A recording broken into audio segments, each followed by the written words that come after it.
E aí galera, chegou o momento de a gente analisar o livro O Menino do Pijama Listrado. E nessa aula aqui, na verdade, vão ter algumas partes da aula, não vou fazer a aula numa pancada só, porque a gente vai simplesmente mergulhar no livro do John Boyne. Show? Se você é aqui do curso, já leu o livro, já viu o filme, essa aula vai fazer muito sentido para você, principalmente se você leu o livro, porque o livro ele é muito mais fiel, claro, ao que você vai precisar para o ERJ do que o filme. Para fim, só viu o filme. Olha, toma cuidado porque no filme o diretor ele faz umas adaptações para tornar mais interessante, para tornar mais vendável a narrativa. E isso pode trazer algumas distorções. Então você às vezes pode estar achando que é uma coisa, mas é outra. Então, se você viu o filme, fica bastante de olho aberto nessa resenha, tá? Se você leu o livro, então essa aula vai fazer muito sentido. Para fim, não viu o filme, não li o livro, tô chegando agora aqui, calma. Então, primeiro veja a resenha, eu vou passar por todos os capítulos para você ter a profundidade da ideia. Então, vai fazer muito sentido para você. Caraca, tu vai passar por todos os capítulos? Vou, cara, são 20 capítulos, o livro é muito curtinho, dá para tu ler um dia. Eu vou passar por todos os capítulos para poder esmiuçar tudo. Para fim, vai ser cansativo? Claro que não, que eu vou fazer de jeito bem rápido e eu não fico te enrolando. Se você já foi meu aluno, se você é meu aluno, tu sabe que eu não sou de enrolação. Show? Por que é importante a gente passar por todos os capítulos do livro? Por quê? Porque assim a gente reflete em cima da narrativa, a gente vai pegando argumentos, a gente vai passando por cada tema em cada capítulo, cada polêmica possível. Show? Como que você quer fazer uma boa redação se você não consegue refletir em cima de cada acontecimento de cada capítulo? Show? E vira e mexe eu vou mostrar o livro para vocês. Então, por exemplo, eu tô aqui, tá? De repente, eu acho importante, aí eu vou ler uma parte do livro com vocês aqui dentro do livro que eu tenho. Vai ser muito legal, eu acho que você vai gostar muito. Vamos começar então agora com o nosso mapa mental. Então, na nossa aula de hoje, na nossa resenha do livro ERJ, a gente vai ter dois materiais de apoio, o nosso mapa mental e o próprio livro do John Boyne aqui que tá na minha mão. Tá bom, beleza então, galera. Vamos começar aqui a resenha do primeiro capítulo. Bruno faz uma descoberta. Você já viu aqui que o livro começa do nada falando sobre a história de uma criança que do nada chega em casa da escola e vê a empregada arrumando as coisas dele. E ele pergunta, cara, por que você está arrumando minhas coisas? Para onde que a gente vai? Era uma criança que morava na Alemanha, especificamente em Berlim, e ele agora não vai morar mais na casa onde ele morava. Ele estava acostumado com uma vida, estava acostumado com uma coisa, mas de repente, do nada, ele tem a sua vida virada de cabeça para baixo, porque o pai dele acabava de ter sido transferido para um outro local. Show? O Bruno, ele tem uma irmã chamada Gretel, uma irmã um pouquinho mais velha do que ele, e ele como criança, né, a gente tem esse conflito com a irmã, toda hora eles brigam, isso aí o livro todo eles vão brigar. Tem a mãe do Bruno, que é muito, muito submissa ao pai, essa questão da submissão tá muito forte aí no livro. Tem, inclusive, a relação com os empregados, eles têm muitos empregados, dá pra ver que eles têm são de classe média alta, a casa deles lá em Berlim tinha 5 andares, o Bruno tinha muitos amigos na escola, e de repente ele acaba de ir para um outro lugar que eles não gostavam, que ele não gosta. E aí entra a primeira parte da narrativa. Vamos aqui agora entender esse primeiro capítulo e ver quais são as polêmicas relacionadas a ele. O nome do capítulo é Bruno faz uma descoberta. Bruno, uma criança pequena, classe média alta, vive numa bolha. O que é uma bolha? Ele só tem amigos da idade dele, ele só tem amigos da classe social dele, ele tem contato até com pessoas de outras classes que são os empregados. Os empregados estão abaixo e Bruno está acima, e a família toda está acima. Bruno é uma criança e como criança ele é inocente. O livro, ele fala muito dessa questão da inocência. E você vai perceber que a forma como o Bruno fala é uma forma até mesmo muito interessante. Por exemplo, ele chama o lugar de onde ele mora é Berlim. Só que o lugar para onde o pai dele foi transferido, o pai dele era militar, ele virou comandante, patente alta, bigode grosso. E e agora ele vai trabalhar num lugar chamado Haja Vista. Só que Haja Vista, monstro, não é o nome do lugar. Haja Vista é o nome que a criança deu. Só que o nome real da parada é Auschwitz. Então, toda vez que você encontrar a palavra Casa de Haja Vista, na verdade, a criança ela não conseguia pronunciar Auschwitz e ela pronunciava Haja Vista. E Auschwitz foi o maior ou um dos maiores campos de concentração nazista. E para você que não sabe o que é um campo de concentração, vou te mostrar aqui. Campo de concentração era um local que reunia ali os judeus, poloneses, homossexuais, pessoas que eram consideradas inferiores à raça ariana. A raça ariana eram os alemães típicos que subjugavam outras pessoas. Aqui tem um campo de... Aqui, ó. Sobreviventes voltam a Auschwitz, na Polônia, 75. Auschwitz, na verdade, na Polônia. Olha aí, algumas fotos das pessoas que estavam no campo de concentração de Auschwitz. Olha aí. Cara, é uma parada muito surreal. Como que pode ter havido na história uma suposta raça ariana, a internet é muito lenta, que subjugou as pessoas e matou as pessoas em campo de concentração? Olha aí. As pessoas muito magras, pessoas no osso, com a cabeça raspada, por serem consideradas inferiores. Aí, sobreviventes de Auschwitz sendo examinados por médicos soviéticos após a libertação do campo em 27 de janeiro de 45, Segunda Guerra Mundial. E tem uma parte do livro que o Bruno fala de um tal de Fúria, que era o nome do líder do país. Só que, na verdade, era Führer Hitler, que era um nome que o Hitler usava que significa líder. Então, às vezes, é até uma questão mesmo para o livro ficar um pouco mais palatável na boca de uma criança. Em vez de falar Hitler, líder nazista, se não me engano, o livro não fala nem o nome da palavra Hitler, não fala nem o nome em Auschwitz. Ele fala de Haja Vista, ele fala de Fúria, enfim, mas agora você está vendo a história do nazismo e dos campos de concentração na ótica de uma criança. E aqui a gente entra na primeira polêmica, na polêmica 1. O Bruno, ele é uma criança inocente. E a primeira polêmica é qual que é a importância de você ver outras realidades? O Bruno não estava acostumado com outras realidades, porque ele era muito bobinho por conta da idade e por conta da realidade onde ele nasceu. Qual a importância de sair da bolha? Só que o Erd não vai usar essa palavra bolha, mas ele pode usar uma coisa que é chamada de alienação. Qual a importância da consideração de múltiplas realidades, aliás, de múltiplas perspectivas na sociedade atual? A gente que não nasceu na riqueza, a gente não, eu, né? Não sei se você é rico, mas a gente que nasceu ali na situação carente, eu, por exemplo, nasci em Duque de Caxias aqui no Rio, e eu estava acostumado a lidar com todo tipo de pessoa, todo tipo de crença, todo tipo de realidade financeira, pobreza, via muita gente que tinha dinheiro, via muita gente que não tinha dinheiro nenhum, via muita gente que estava ali no meio termo, ou seja, a gente nasceu numa realidade em que a gente está acostumado a ver múltiplas perspectivas. Só que tem gente que não nasceu nessa realidade, que está numa bolha. E a UERJ, o papel social de uma instituição de ensino superior é fazer você sair dessa bolha. A UERJ tem essa função muito forte. Esse aí é o primeiro capítulo e a gente já esmiuçou aqui tudo.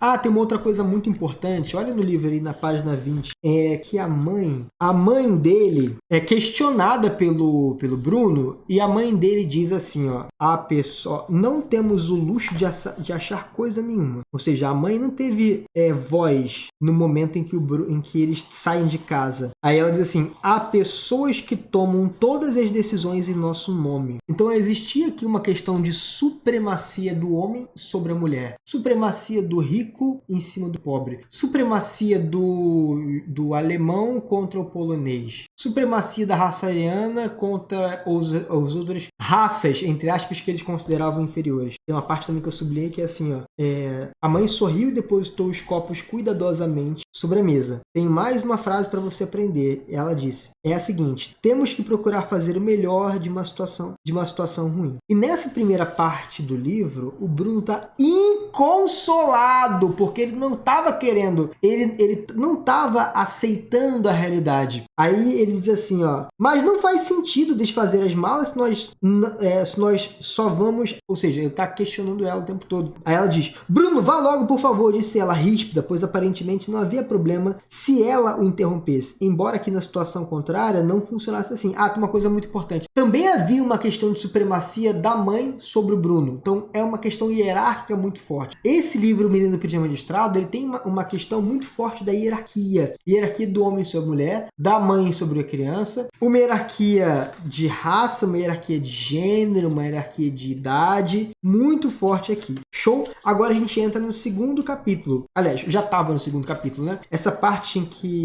que ele sai da casa de Berlim e vai para a nova casa em Haja Vista é o segundo capítulo, Casa Nova. Vamos lá então pro nosso mapa.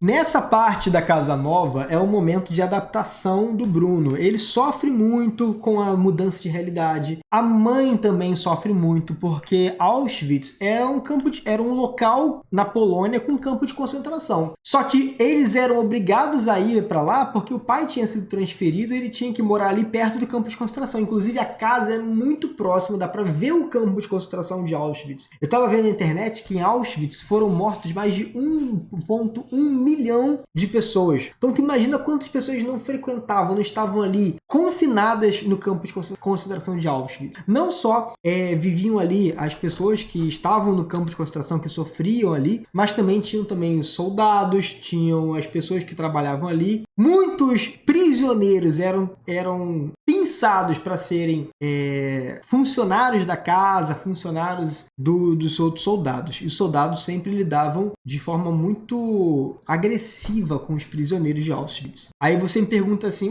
mas se a mãe não estava gostando da nova casa, por que ela aceitou se mudar para a casa de Auschwitz, para a casa de Haja Vista? Aí entra a segunda polêmica, porque ela não tinha escolha de aceitar. O cara decidiu e pronto, irmão. E aí entra na polêmica da supremacia do gênero, do homem sobre a mulher, a questão de um cara mais importante do que o outro. Aí o tema é esse aqui, ó. A noção de supremacia é uma ilusão? Ou seja, será que existem pessoas que se acham mesmo supremas às outras? É uma pergunta meio que retórica, porque supremacia significa dizer que uma pessoa é mais importante do que a outra, seja por conta do gênero, seja por conta da condição social, seja por conta da raça, porque na verdade é uma raça só, né? Raça humana, mas tem pessoas que subdividem essa raça e colocam umas sobre as outras. Então aqui tem a hegemonia do homem sobre a mulher, do presidente, do líder da nação, que é o Führer, sobre o comandante, do comandante sobre o soldado, do soldado sobre os prisioneiros de Auschwitz, dos prisioneiros mais velhos sobre os prisioneiros criança, dos adultos sobre a criança, até a própria Gretel, que era a irmã mais velha do Bruno, ela se achava mais importante do que ele porque ela é uns anos mais velha. Isso aqui é a questão da supremacia muito forte, não só da supremacia da raça ariana, mas todos os tipos que eu falei contigo. E falando na Gretel, a gente entra no terceiro capítulo agora. A Gretel era chamada pelo Bruno de caso perdido. E aqui no terceiro capítulo já começa dizendo, Gretel era 3 anos mais velha do que Bruno e fizera questão de deixar claro, desde que ele conseguia se lembrar, que quanto aos assuntos do mundo, especialmente os eventos do mundo que diziam respeito a eles dois, ela estava no comando. Tá vendo aqui a questão da supremacia? Bruno não gostava de admitir que tinha um pouco de medo dela, mas se fosse honesto consigo mesmo, ele sempre tentava ser, teria que reconhecer. Muito bom isso aqui para ilustrar essa questão da supremacia. Olha que interessante. Tem uma parte aqui que Gretel comenta sobre o comportamento do pai. Porque imagina só, olha que interessante. O pai, ele é um comandante que determina quando vai ser colocada em prática a câmara de gás nazista,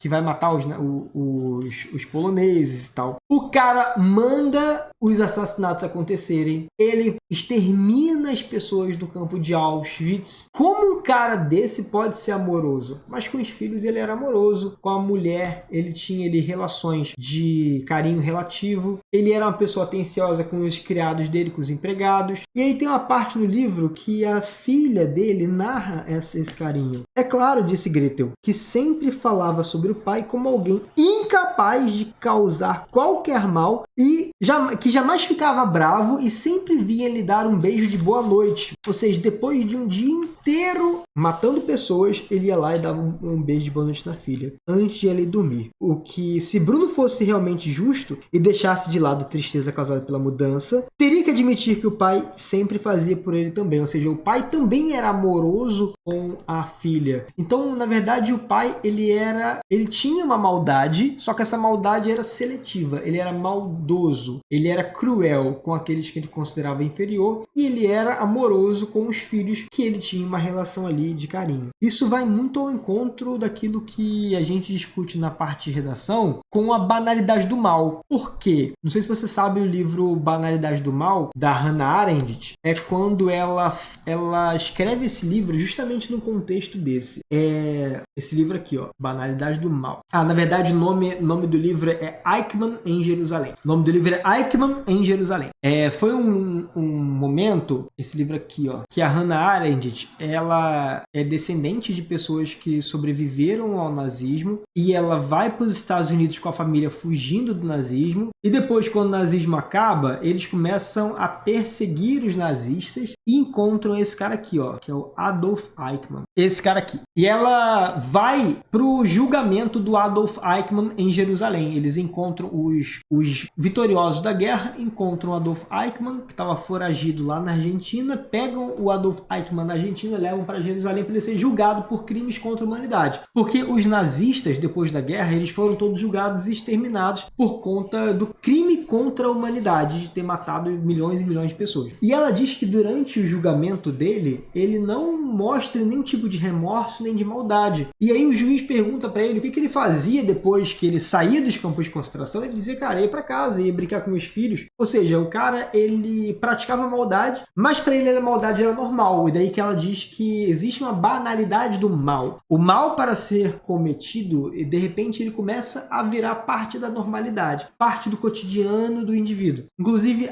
esse livro da Hannah Arendt é um livro muito bom para a gente usar nessas redações sobre a UERJ. Existem alguns temas centrais que vão tocar nesse livro e um desses temas, sem dúvida, é a questão da maldade. E aí a gente entra na polêmica 3. A polêmica 3 é sobre... será que alguma coisa justifica tanta maldade? Tanta maldade, tanto extermínio, será que ele tem uma justificativa? E aí, essa é a pergunta que a gente pode fazer na polêmica 3. O bem comum é capaz de justificar a violência e a crueldade? Porque para o Adolf Eichmann, que era ali um comandante, assim como o pai do Bruno, o pai do Bruno poderia ser muito bem o Adolf Eichmann. E ele, na cabeça dele, estava agindo de forma ética. Ética na tomada de decisões. Então a polêmica 3 ficou assim: ética na tomada de decisões. O bem comum é capaz de justificar a violência e a crueldade? Show! Vamos agora para o capítulo 4. O que eles viram através da janela. Nesse capítulo aqui, o Bruno ainda está muito inconsolado de ter se mudado à força para a casa de Auschwitz. E aí ele começa a olhar, analisar. E da janela da casa grande lá de Auschwitz, eles têm uma visão do campo de concentração. Só que ele ainda não sabe muito bem o que é o campo de concentração. Ele vai começar a tentar dar uma olhada, por exemplo. Na verdade, esse aqui é o quarto da Gretel, que o Bruno invade lá, aleatoriamente. E aí ele começa a olhar e ele vê que tem uma cerca. E aí ele diz assim, ó, não havia grama do outro lado da cerca. Na verdade, não havia verde algum. É que a Natália tá mandando mensagem aqui. Em vez disso, o chão parecia feito de uma substância arenosa. E até onde sua vista alcançava, tudo que havia eram cabanas baixas e prédios quadrados e amplos espalhados pelos arredores. E uma ou duas colunas de fumaça ao longe. Ela abriu a boca para dizer alguma coisa, mas então percebeu que não encontrava as palavras para expressar sua surpresa. E fez a única coisa que podia fazer, fechando-a novamente, fechando a boca novamente. Está vendo? Disse Bruno, do canto do quarto, sentindo-se silenciosamente satisfeito, conseguindo mesmo porque o que quer que houvesse lá fora, fossem quem eles fossem, fora ele quem primeiro descobrira e quem pôde vê-los sempre que quisesse. Aqui o Bruno está descobrindo eles, que são as pessoas presas no campo de concentração, pois estavam do lado de fora da janela do seu quarto e não do dela. Esse aqui é o quarto do Bruno, tá? Não é da Greta, não. Portanto, pertenciam a ele, e se ele era o rei de tudo tudo o que eles viam, ela era sua súdita inferior. E ela diz, a Gretel diz, não entendo, disse Gretel, quem seria capaz de construir um lugar tão assustador? E ela começa a entender que o campo de concentração é assustador. E aí o Bruno fala, é mesmo assustador, não é? Concordou Bruno. Acho que aquelas cabanas têm apenas um andar. Veja como são baixas. Ou seja, o Bruno ele tá tão alienado que a casa de Berlim tinha 5 andares e ele tá bolado, puto, porque a casa de Auschwitz só tinha 3 andares. Nossa, só tem 3 andares. As cabanas devem ter apenas um andar. Ou seja, ele não tinha noção nenhuma que aquilo ali era uma tortura. Devem ser casas do tipo moderno, disse Gretel. Pai odeia as coisas modernas. E aqui eles começam a falar sobre os prisioneiros de Auschwitz. Quem são todas aquelas pessoas? Ela perguntou em voz baixa, como se não estivesse conversando com Bruno, mas pedindo uma resposta de outra pessoa. E o que elas estão fazendo lá? Bruno se levantou e pela primeira vez ficaram juntos, observando ombro a ombro aquilo que acontecia a menos de 150 metros da própria casa. Por toda parte que olhavam, viam pessoas altas e baixas, velhas e jovens, todas perambulando, que são os prisioneiros do campo de concentração. Haviam algumas imóveis em grupos, as mãos lado do corpo, tentando manter a cabeça erguida, enquanto um soldado marchava diante delas, abrindo e fechando a boca com rapidez, como se estivessem gritando algo. Algumas formavam uma espécie de corrente, empurrando carrinhos de mão, campos forçados, né? Trabalho forçado. De um lado até o outro, surgindo de lugar além do alcance da vista. Show. Esse aqui é o capítulo... e tem uma parte muito legal que eu grifei aqui no final. Muito legal e interessante, né? Não que seja legal. E aí o Bruno fala assim, lá parece mesmo bem sujo, disse Bruno. Mas e se elas não tiverem banheiro? Aí a Gretel fala, não seja burro, disse Gretel, apesar de já ter ouvido incontestáveis vezes que não deveria chamar o irmão de burro. Que tipo de gente não tem banheiro? Aí o Bruno diz, não sei. Disse Bruno, pessoas que não têm água quente. Ou seja, o Bruno ele não considera, nem o Bruno nem a Gretel, pessoas que vivem sem banheiro. Então é interessante esse capítulo 4 porque está descortinando ali a descoberta, está tirando um pouco o Bruno e a Gretel da alienação. Mas percebe que mesmo assim eles ainda são muito, muito inocentes, não conseguem ter dimensão. Eles estão num lugar extremamente horrível. Esse é o capítulo 4, o que eles viram através da janela. Uma coisa importante é que, não sei se você sabe, mas lá na Alemanha foi construído um memorial do Holocausto para justamente lembrar dessas histórias de crueldade. Inclusive pessoas que tiram foto no memorial do Holocausto achando que é a coisa bonitinha. E esse memorial do Holocausto ele foi construído simbolicamente em homenagem às pessoas que morreram nos campos de concentração. E aí entra a nossa próxima polêmica, que é essa aqui, ó. A memória histórica é importante para a construção de um futuro melhor? Que, por exemplo, o livro que a gente está lendo aqui agora, ele de alguma forma ele trata essa memória histórica sobre um viés mais ou menos lúdico, ou seja, com um ponto de vista infantil, mas é uma memória histórica que está sendo transpassada, perpassada. O livro ele é uma manifestação da memória histórica. O Memorial do Holocausto é uma forma de relembrar a tortura e o sofrimento sofrido durante o período do nazismo. E a UERJ ela pode trabalhar essa questão da memória. Se a gente não se lembra do passado, a gente está fadado a repeti-lo. Uma frase muito boa, né? Essa frase aí que dá para usar inclusive na redação. E fica tranquilo que cada polêmica, cada detalhezinho que a gente está trabalhando nessa aula aqui, nessa resenha, a gente vai detalhar mais nas redações modelo. Mas eu quero que você tenha uma visão panorâmica aqui dos capítulos. Beleza, agora capítulo 5º. Proibido entrar em todos os momentos sem exceção. Nessa parte do livro é o momento em que o Bruno vai tentar convencer o pai dele a eles voltarem para casa de Berlim. E esse lugar que era proibido entrar em todos os momentos sem exceção era o escritório do pai. E ele trazia muitas essas questões da regra. E aí começa assim esse capítulo. Só havia uma coisa a fazer e era falar com o pai. E aí ele vai tentar convencer o pai de algum jeito a voltar lá para Berlim. E tem um momento em que o pai chega pela primeira vez lá na casa de Auschwitz. O Bruno, ele não tinha ido com o pai, eles foram em transportes separados, o pai foi depois. E aí o pai chega e fica embaixo, assim, na parte de baixo da casa, ali, tipo, na frente da casa, conversando com os soldados que eram subalternos, que eram subordinados ao pai. E aí o pai diz, disciplina! Não, os soldados dizem, eficiência! Pá. Aí o pai, que era o bigode grosso, patente alta, fala assim, o pai ergueu a mão no ar, o que imediatamente fez com que os outros se calassem. Olha que autoridade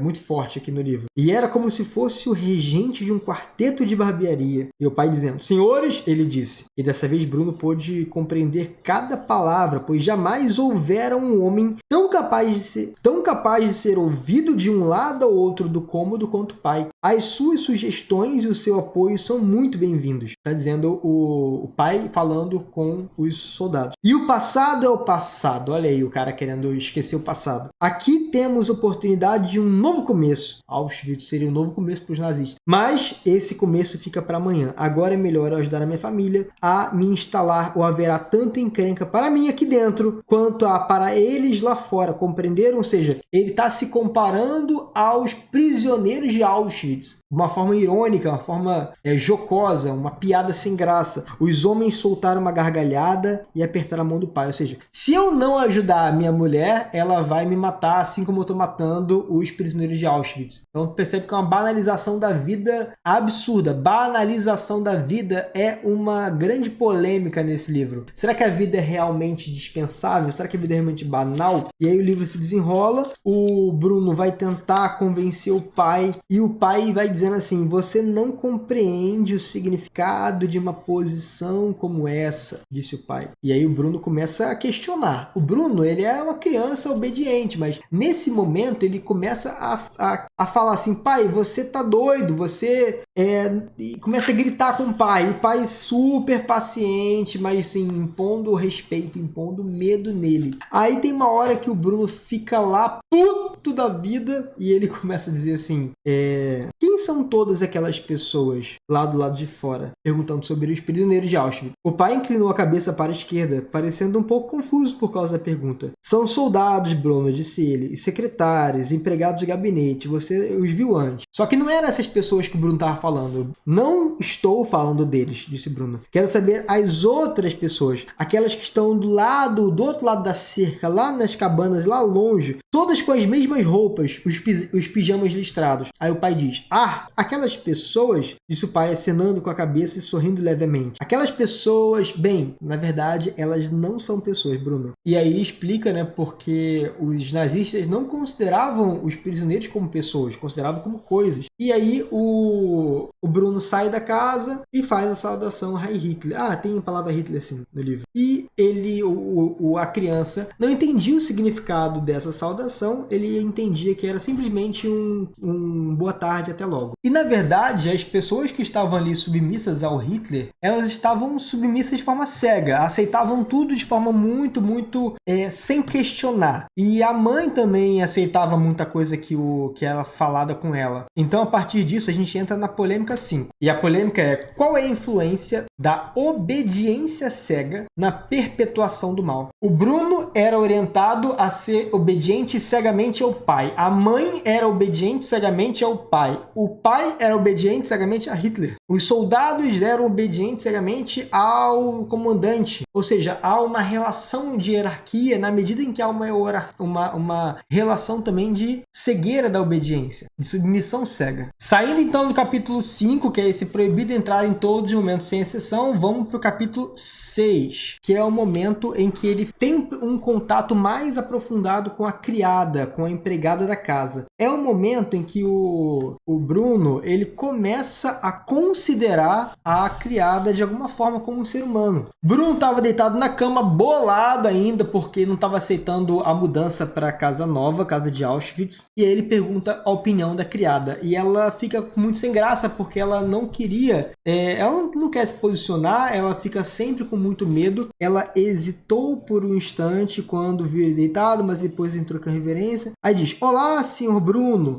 Olá, disse Bruno, pois embora conversar com uma criada não fosse a mesma coisa do que ele ter amigos, ou seja, já que ele não tinha amigos, ele não tinha outro jeito a não ser conversar com a criada. Significa dizer que ele nunca tinha conversado com a criada. E aí o Bruno pergunta, imagino que você esteja tão incomodada com as novidades quanto eu, disse Bruno, e ela se voltou para encará-lo com uma expressão que sugeria não saber do que estava falando. Aí ele diz, isso, explicou ele, sentando-se e olhando ao redor. Tudo aqui é horrível, não é? Você também odeia tudo isso como eu, não é? E aí a Maria, criada, abriu a boca para dizer alguma coisa, mas fechou com a mesma rapidez. Ela parecia estar pensando cuidadosamente na resposta, escolhendo as palavras certas, preparando-se para dizê-las. Então pensou em melhor e dispensou-as por completo. Ou seja, ela não queria dar opinião porque a criada não dava opinião naquela casa. E aí a Maria começa a falar sobre a questão de o pai dela, o Bruno fica bolado, falando assim, meu pai é horrível, meu pai é péssimo, e o Bruno começa a criticar o pai.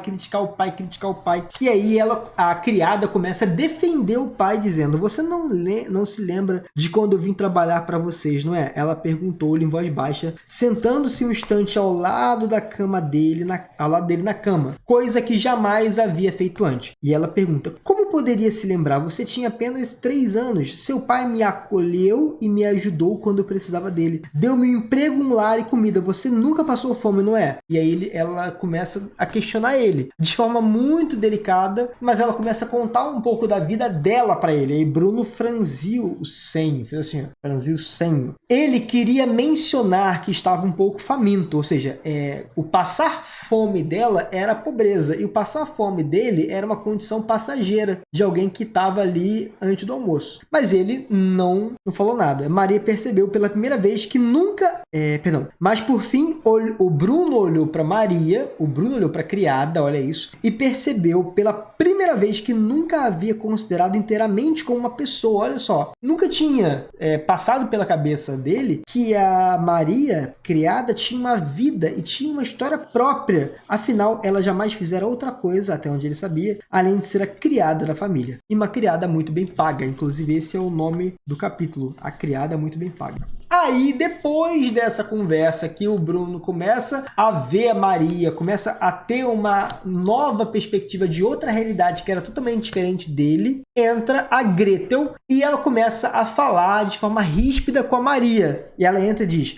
A Gretel, a irmã do Bruno, fala assim, ó, prepare-me um banho, Maria, está bem? Pediu a ela. Aí o Bruno fica meio bolado com a Gretel e fala assim, por que você não prepara o seu próprio banho? Retrucou o Bruno. E aí a Gretel diz, porque ela é criada, devolveu Gretel olhando para ele. É para isso que ela está aqui. Aí o Bruno começa a defender a Maria. Ela não está aqui para isso, gritou Bruno, levantando-se, marchando na direção dela. Ela não está aqui simplesmente para fazer as coisas para nós o tempo todo, sabia? Especialmente coisas que podemos fazer sozinhos. Gretel encarou-o como se ele tivesse enlouquecido e então olhou para Maria, que rapidamente balançou a cabeça. Maria tinha medo, né? Mas é claro, dona Gretel, disse Maria, assim que terminar de arrumar as coisas, seu irmão, irei prontamente atendê-la. E aí a Gretel diz, bem, não demorem, disse Grita grossa, pois ao contrário de Bruno, ela jamais parava para pensar que Maria era uma pessoa com sentimentos exatamente como os seus. E aí entra numa polêmica que é a questão dos estereótipos, dos preconceitos que impedem a gente de ver o outro, de ver as necessidades do outro, de ver que o outro é uma pessoa também. A gente às vezes se sensibiliza com o livro, mas eu e você, a gente convive com realidades que a gente ignora muitas vezes. E a polêmica é, o preconceito e os estereótipos podem nos impedir de enxergar a verdadeira essência das pessoas, porque agora, pela primeira vez, o Bruno estava tendo contato com a essência da Maria. Antes, ele apenas considerava ela como uma criada. Isso é o estereótipo. O estereótipo é quando você olha para a pessoa e você não vê a parte de dentro, você só vê a parte de fora, você só vê aquilo que a pessoa é classificada socialmente. Você não vê que ela tem uma vida, que ela tem uma história, que ela tem uma necessidade, que ela tem uma realidade diferente. Bom, saindo do capítulo 6, entrando no capítulo 7, vem o capítulo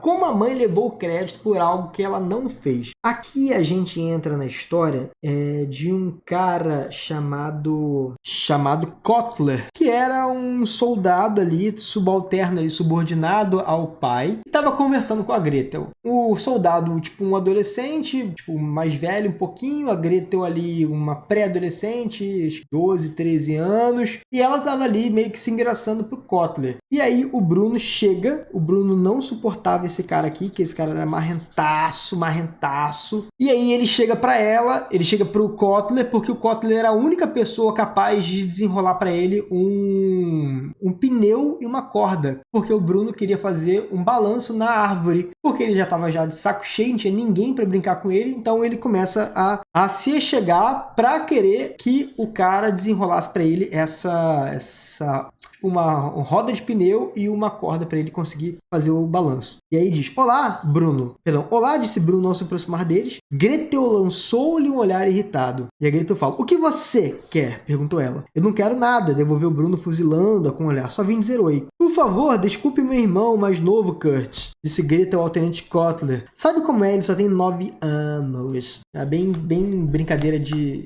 briga de irmão contra irmão. Bom dia, homenzinho. Esse aqui é o Kotler dizendo pro Bruno, chamando ele de homenzinho.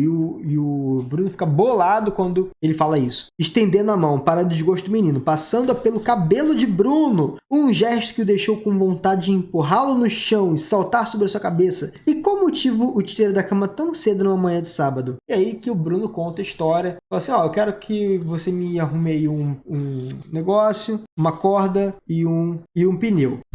Aí o Kotler chega para uma pessoa que estava trabalhando, tipo um funcionário da casa, um empregado da casa, que é o Pavel, que dá a entender que é um polonês, que estava ali, na verdade, que fazia parte do campo de concentração, mas tinha sido deslocado para casa para fazer serviço ali na cozinha. E aí o Pavel veio na direção deles e Kotler falou-lhe com insolência, apesar de ser jovem bastante para ser seu neto. Ou seja, o Pavel já era a pessoa mais velha, só que ele era polonês, então era submisso ao Kotler na relação ali de Auschwitz. E aí o Kotler diz, leve esse homenzinho até o depósito atrás da casa principal. Enfileirados junto à parede estão alguns pneus velhos. Ele escolherá um deles e você o carregará para onde quer que ele peça, entendido? Pavel segurou o boné nas mãos diante de si, acenou com a cabeça, fazendo abaixar ainda mais. Sim, senhor, disse em voz baixa, tão baixa que era como se não tivesse dito nada. E depois, quando voltar para a cozinha, lave essas mãos antes de tocar na comida, seu imundo. Então é uma relação aqui de hostilidade total. O tenente Kotler com relação ao Pavel. E aí o Pavel, ajuda o menino a montar lá o balanço. E aí aconteceu um acidente. E o Bruno, na hora de se balançar, balança muito forte, cai do balanço. O balanço dá uma porrada na cabeça dele. E aí cai no chão, sangra ali o joelho. Aí acontece aqui, ó. Ó céus, disse Bruno em voz alta, quando a ferida, sem saber o que estava a seguir. Não precisou ficar indeciso durante muito tempo, uma vez que havia construído balanço ao mesmo lado da casa que ficava a cozinha. A perna era o que mais incomodava, e quando olhou para o joelho, logo abaixo, onde terminavam as calças curtas, havia ali um enorme talho que parecia estar apenas esperando que ele olhasse, pois assim que toda a atenção de Bruno foi focalizada no ferimento, este começou a sangrar bastante. E quem ajuda o Bruno a tratar esse ferimento foi o Pavel. E o Pavel não era autorizado para isso, porque o Pavel era um prisioneiro. E qual que é a lógica aqui desse capítulo? O Pavel cuida do